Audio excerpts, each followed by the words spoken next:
Hey y'all, what's going on? This is J Maria, J Marie Booklet. So today I am making a video. I was supposed to make this video a while ago, and yeah, because if you look on the screen, you can see that this article was published back in June, and that's how long I've been sitting on it. But this article talks about how the CDC was urging COVID-19 vaccinations at discharge. So basically, the article talks about how the CDC was urging hospitals to push the vaccine, the COVID-19 vaccine, when a person was discharged from the ER. And they wanted to, so they were already pushing that, but they also wanted to push it, have the hospitals push it for people who were discharged from other departments. So when a person is, so let's say a person goes to the ER and they have and they're unvaccinated. When they are discharged, because that person is not inpatient, they are considered outpatient. So anytime you go to the ER, if you are discharged from the ER, you are considered an outpatient. So you were never, I mean, you were a patient of the hospital, but not really. You were not inpatient. You were outpatient. Okay.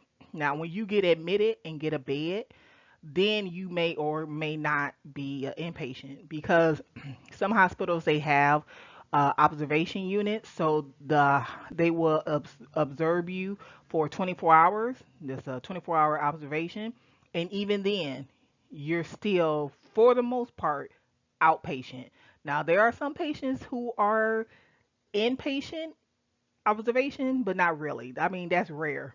That's very rare because nine times out of 10, if they're going to make you inpatient, they're going to admit you to a regular bed and not the observation unit. So, I mean, it could happen, but very seldom. So even if you go, you get a bed and whatever, if it's an observation, you're still considered outpatient. So those two places, that's probably where they were already encouraging the unvaccinated to get vaccinated.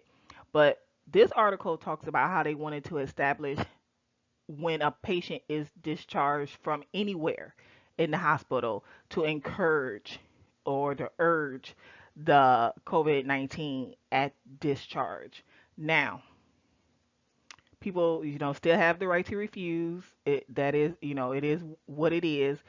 But like I said, it seemed like it was already just being mainly when a patient was discharged from the ER, and now they wanted it to be hospital wide. So if a patient was, let's say he was in ICU, and then they got moved to another unit, when they are discharged from the unit, they will encourage the patient to get the COVID-19 vaccine if they were, unvaccinated, if they hadn't got it, while they were there, and they still, like right before they were being discharged, had not received it. So the CDC, they are trying very hard to get everyone vaccinated. Um, their numbers are not right as far as the people who are vaccinated and the people who are unvaccinated. The numbers that they're given is not right. I think that's why there's this big push.